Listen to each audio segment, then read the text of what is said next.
எனக்கு ஒரு சந்தேகம். எதை பற்றியது காலித்? அலாவுதீன் பிரதிநிதியாக இருந்தாலும் அரசர் நீங்கள் தானே? ஆமாம். அரசருக்கான முழு அதிகாரமும் உங்கள் கையில் தானே? இதில் என்ன சந்தேகம்? அப்படி இருக்கும்போது தங்களை கட்டுப்படுத்தக்கூடிய சக்தி அலாவுதீன் ஏதாவது ஏற்படுத்தி இருக்கிறாரா? என்ன மகனே, உனக்கு இந்த நேரத்தில் இப்படி ஒரு சந்தேகம்?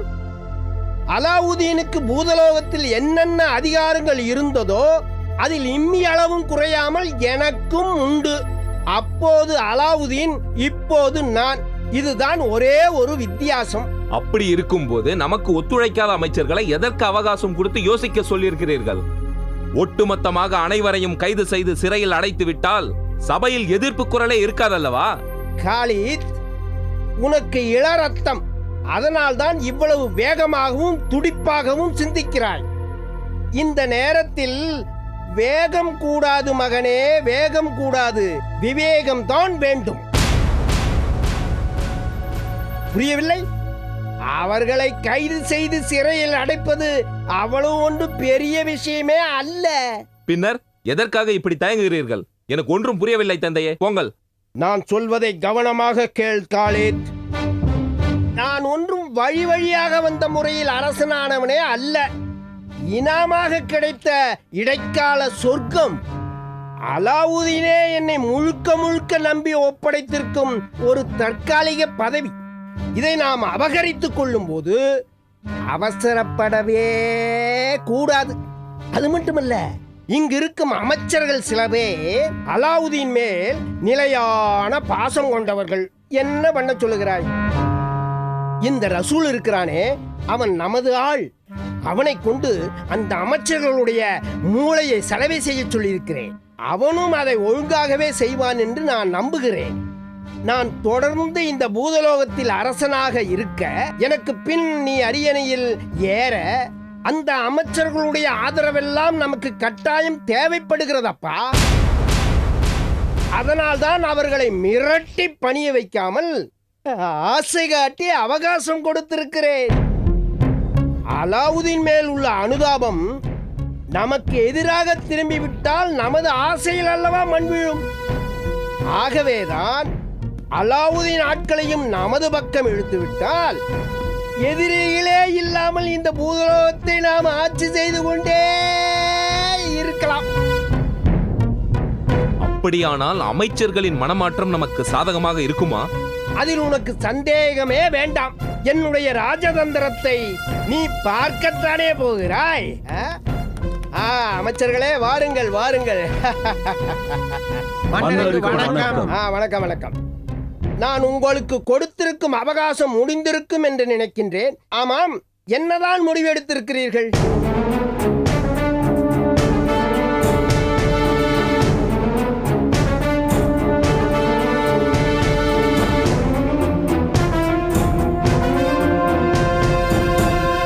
நீங்கள் எல்லோரும் அமைதியாக இருப்பதை பார்த்தால் மௌனம் சம்மதத்துக்கு அறிகுறி என்று நான் எடுத்துக்கொள்ளலாமா? அண்ணா, அலாவுதீனுக்கு துரோகம் இழைக்க ஒருபோதும் நான் ஒப்புக்கொள்ள மாட்டேன். இந்த அரசவையில் அலாவுதீன் அமர்ந்து அலங்கரிக்கும் வரைக்கும் நான் இங்கு இருக்கப் போவதில்லை. வருகிறேன். மகனே, பார்த்தாயா மகனே? அலாவுதீன் மேல் அவருக்குள்ள பாசத்தை பார்த்தாயா? ஆமாம், நீங்கள் எல்லோரும் என்ன முடிவு எடுத்திருக்கிறீர்கள்? என்னத்த முடிவெடுத்து என்னத்த சொல்றது? அப்படியானால் நீங்கள் இன்னும் முடிவே எடுக்கவில்லையா? மன்னா, அவசரப்படாதீர்கள். முழு மனதோடு ஆதரவு கொடுத்து உங்களோடு ஐக்கியமாகி விடலாம் என்று முடிவு செய்திருக்கிறேன்.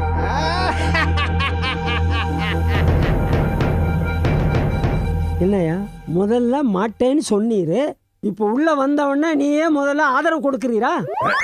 நான் முழுதாக மாறிவிட்டேன் என்பதை எப்படி தெரிவிக்கிறதாம்? சலீம், மன்னர் கரீமுக்கு நாம் எல்லாம் ஆதரவு கொடுக்கலாம் என்று உன்னிடம் ஆலோசனை கூறிய போது நீ அலாவுதீனை பற்றி துதிப்பாடினாயே. ஆனால் இப்போது ரசூல், நிறுத்துங்கள் நிறுத்துங்கள். மன்னர் கரீம் எதிர்கால மன்னர், தற்போதைய இளவரசர், இவர்கள் முன்னிலையில் யாரோ ஒரு அலாவுதீன் என்கின்ற ஆளை பற்றி பேசினால் அதை கேட்டுக்கொண்டு என்னால் சும்மா இருக்க முடியாது அரசே, என்னால் சும்மா இருக்க முடியாது. சபாஷ் சலீம், சபாஷ். இப்பொழுதுதான் நீர் எனக்கு பிடித்த சலீம். எல்லாம் உங்கள் ஆசை மன்னா. சலீம், கூப்பிட்டீரா? மாற்றம் இருக்கலாம், ஆனால் இப்படி மாறக்கூடாது. பாருங்கள். ரசூல், எதற்காக நமது சலீம் அவர்களை இப்படி கோபித்துக் கொள்கிறாய்? நான் அரசராவதற்கு நேற்று வரை எதிர்ப்பு தெரிவித்த சலீம் இன்று என்னை ஆதரித்து பேசுகிறார். அதை நினைத்து நீ பெருமைப்பட வேண்டாமா? சலீம், கூறுங்கள் மன்னா. உமக்கு கூடுதல் பொறுப்பு வழங்க நான் கூடிய சீக்கிரமே உத்தரவிட போகிறேன். நன்றி மன்னா, நன்றி. நன்றி மன்னா, நன்றி. ரசூல், பாத்தியா சலீமோட குள்ள நரித்தனத்தை? ஆமா ஆமா, நம்ம 2 பேரையும் பின்னுக்கு தள்ளிட்டு மன்னரோட மனசுல தனி இடம் பிடிச்சிட்டான். இனிமே நாம சலீமை நம்பவே கூடாது. முட்டாள்களே, அங்க என்ன ஒரு முணுமுணுப்பு? ஒன்றுமில்லை மன்னா. வாயை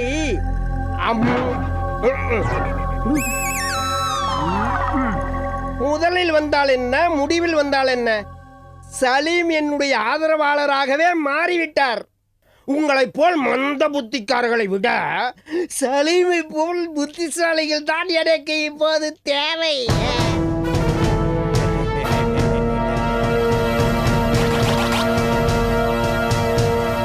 மன்னா, மாற்றம் என்பது மானிட தத்துவம். நேற்று வரை அலாவுதீனின் ஆதரவாளராக இருந்த நான் இன்று முதல் மன்னர் கரீமை பூதலோக சக்கரவர்த்தியாக நீடிப்பதற்கு என் மனமார்ந்த ஆதரவையும் உயிருள்ள வரையில் உண்மையாகவும் விசுவாசமாகவும் இருப்பேன் என்று என் மீது ஆணையிட்டு உறுதி கூறுகிறேன். மிக மிக மிக மகிழ்ச்சி அமைச்சர் சலீம் அவர்களே.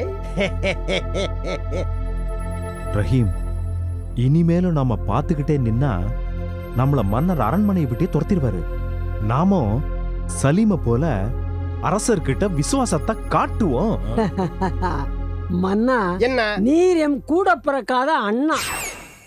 உன் பெருமைகளை ஒவ்வொன்னா சொன்னா போதும் கண்ணா. இது புளித்து போன வார்த்தைகளில் சலித்து போன கவிதை. சலீமை போல் மனம் திறந்து பேச கற்றுக்கொள்ளுங்கள் ஐயா. மன்னா, அலாவுதீனுக்கு விதிக்கப்பட்ட 13 ஆண்டு கெடு முடிந்து ஒரு வருட தலைமறைவு வாழ்க்கை தொடங்க போகிறது. அந்த தலைமறைவு வாழ்க்கையில் நாம் அவரை கண்டுபிடித்து விட்டால் மறுபடியும் 14 ஆண்டுகள் பூலோக வாழ்க்கை வாழ வேண்டும். அதை பற்றி நாம் பேசினால் பயனுள்ளதாக இருக்குமே. பாவம் ரசூலும் ரஹீமும், அவர்களை திட்டாதீர்கள். அறிவில் குறைவுள்ளவர்களாக இருந்தாலும் அவர்களும் என் நண்பர்கள் தானே.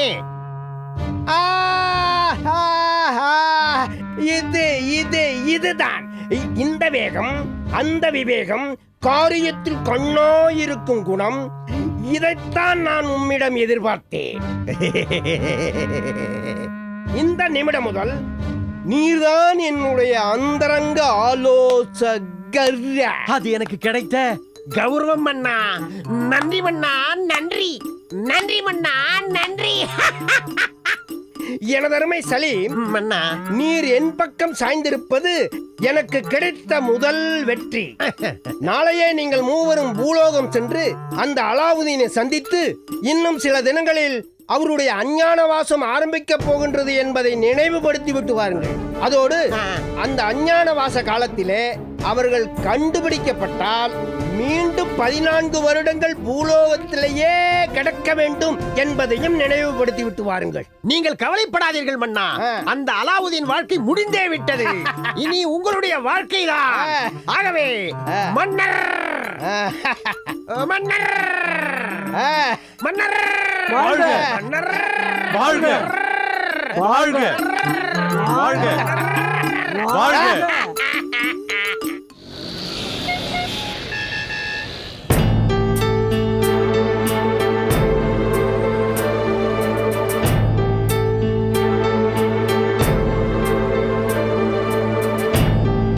நடந்து முடிந்த வாத பிரதிவாதங்களை வைத்து பார்க்கும் பொழுது குற்றம் சாட்டப்பட்ட வழக்கறிஞர் ராஜலட்சுமி தரப்பில் இந்த வழக்கு தனக்கு வேண்டாதவர்களால் தனது புகழுக்கும் செல்வாக்கிற்கும் களங்கம் உண்டாக்க செய்யப்பட்ட திட்டமிட்ட சதி என்று சொன்னாலும் அதை அவர்கள் தகுந்த ஆதாரங்களை கொண்டோ சாட்சியங்களை கொண்டோ இந்த கோர்ட்டுக்கு தெளிவாக நிரூபிக்கப்படவில்லை.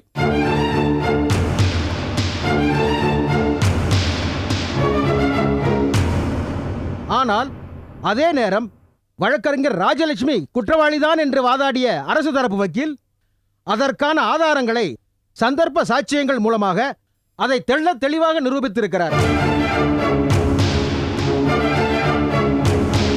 மேலும் ராஜலட்சுமியின் தந்தை வீட்டில் போதைப்பொருள் கைப்பற்றப்பட்டதை ஏற்றுக்கொண்டு போட்ட கையெழுத்தையும் இரண்டாவது குற்றவாளியான பீதாம்பரம் கொடுத்த வாக்குமூலத்தையும் பிரதானமான சாட்சிகளாக இந்த கோர்ட் ஏற்றுக்கொள்ளுகிறது.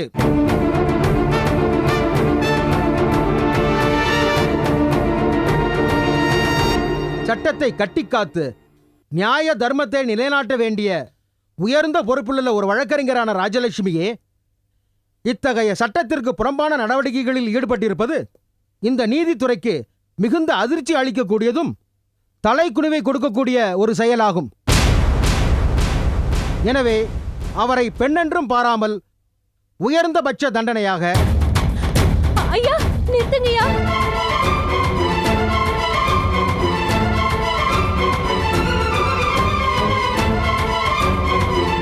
ஐயா, இந்த கேஸ பத்தி ஒரு முக்கியமான விஷயத்தை நான் சொல்லணுங்கய்யா.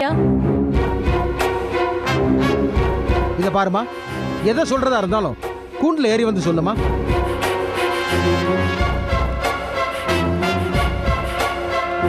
வக்கீல் சார், இவ எப்படி இங்க வந்தா? நம்ம அடைச்சல வச்சிருந்தோம். இங்க ஏதாவது உளறி கொட்டிட்டு போறான். நமக்கு ஏதோ ஆப்படிக்கு தான் வந்திருக்கான்னு நினைக்கிறேன்.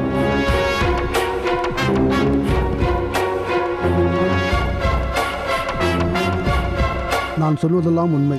நான் சொல்வதெல்லாம் உண்மை. உண்மையை தவிர வேற எதுவும் இல்லை. உண்மையை தவிர வேற எதுவும் இல்லை. சொல்லுமா. ஐயா, என் பேரு பூஞ்சோலைங்க. என் புருஷன் 2 வயசு பெண் குழந்தையோட என்னை விட்டுட்டு போயிட்டாருங்க. இந்த சூழ்நிலையில என் குழந்தைக்கு இருதய நோய் இருக்கிறது தெரிய வந்துச்சு. அது விஷயமா பணத்துக்காக நான் அலைஞ்சிட்டு இருந்தப்பதான் வக்கீல் ஜெகன் எனக்கு தெரிஞ்ச ஒருத்தர் மூலமா வந்து என்ன பார்த்தாரு.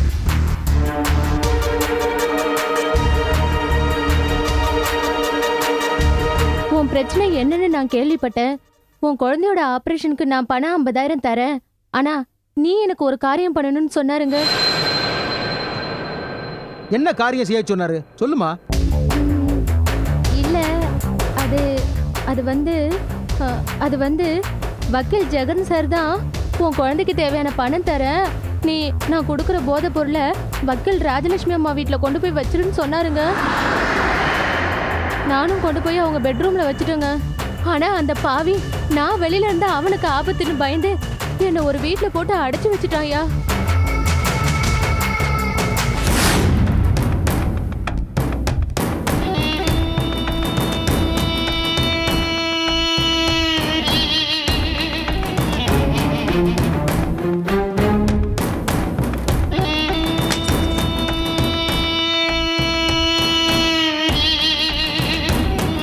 பூஞ்சோலை, வணக்கம்யா. என்ன பூஞ்சோலை, என்ன ஒரு மாதிரியா இருக்க? என்ன சார் நீங்க என்னை கொண்டு வந்து இங்க அடைச்சு வச்சுட்டு இப்படி ஒரு கேள்வி கேக்குறீங்களே? நான் வீட்டுக்கு போகணும் சார். என் குழந்தைங்களை பார்க்கணும் சார். என்னை விட்டுடுங்க சார். என்ன பூஞ்சோலை, என்ன இப்படி திடீர்னு அடம் பிடிக்கிற? இல்ல சார், என்னால இங்க இருக்க முடியல சார். நான் போகணும் சார். என்னால இங்க இருக்க முடியாது சார். முடியணும், உன்னால முடியணும். அப்பதான் உன் குழந்தைய உன்னால காப்பாற்ற முடியும். இல்லாட்டி போனா உன் குழந்தைய மட்டும் இல்ல, நம்ம யாராலையும் காப்பாற்ற முடியாது. கேஸ் ரொம்ப ஸ்ட்ராங் ஆயிடுச்சு. ராஜலட்சுமி ஆளுங்க அவளை காப்பாத்துறதுக்காக எவிடன்ஸ் தெரிய அலைஞ்சுக்கிட்டு இருக்காங்க. ஆமாம்மா, இந்த சமயம் பார்த்து நீ அவங்க கண்ணில் தட்டு போற மாதிரி வெளியே சுத்திக்கிட்டு இருந்தேன்னு வச்சுக்க, அப்புறம் உன்னை பிடிச்சிட்டு போய் அப்ரூவராக்கி எங்களையும் மொத்தமா பிடிச்சி உள்ள தள்ளிடுவாங்க. அதனால தான் சொல்றேன், கேஸ் முடிகிற வரைக்கும் சார் சொல்றது மாதிரி கேட்டு நடந்துக்க. அப்பதான் உனக்கு நல்லது, எங்களுக்கு நல்லது. இதோ பார், கேஸ் முடிஞ்சு ராஜலட்சுமி முதல்ல உள்ள போகட்டும். உனக்கு பேசுறத விட அதிகமாவே பணம் தரேன், புரியுதா? புரியுது சார். ஜாக்கிரதை.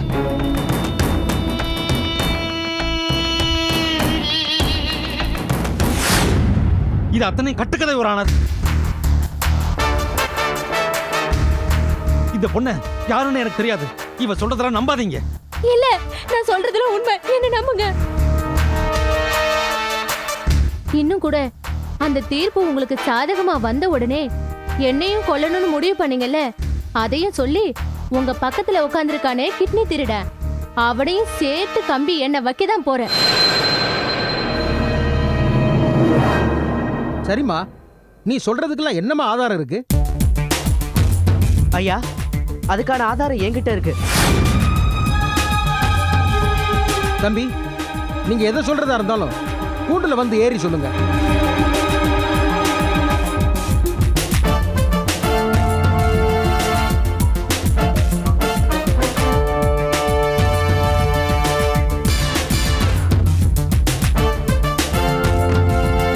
நான் சொல்வதெல்லாம் உண்மை. நான் சொல்வதெல்லாம் உண்மை. உண்மையை தவிர வேற எதுவும் இல்லை. உண்மை தவிர வேற எதுவும் இல்லை. நீ சொல்ல வேண்டியத இப்ப சொல்லு தம்பி. நீ யாரு? இந்த ராஜலட்சுமி வழக்குக்கும் உனக்கும் என்ன சம்பந்தம்? ஐயா, என் பேரு மூசா. நான் ராஜலட்சுமி அக்காவுடைய பக்கத்து வீட்டில் தான் குடியிருக்கேன். அவங்கள பத்தியும் அவங்க குடும்பத்தை பத்தியும் எனக்கு நல்லா தெரியும். தம்பி, உங்ககிட்ட இருக்க ஆதாரம் என்ன? அதை இத்தனை நாள் கோர்ட்ல ஒப்படைக்காம இப்ப ஏன் ஒப்படைக்கிறீங்க? மன்னிக்கணும் ஐயா, ஒரு வழக்கு சம்பந்தமா கோர்ட்ல காட்டக்கூடிய ஆதாரங்களும் சாட்சியங்களும் உண்மையா இருக்கணும் ஐயா. நான் எடுத்துட்டு வந்த ஆதாரங்களும் உண்மைதாங்க ஐயா.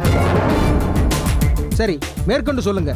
ஐயா, இந்த வழக்கின் திருப்பு முனையாக சற்று முன் அப்புறவராக மாறி வாக்குமூலம் கொடுத்த இந்த பெண்ணை காப்பாற்றி கொண்டு வந்ததே நான் தான்.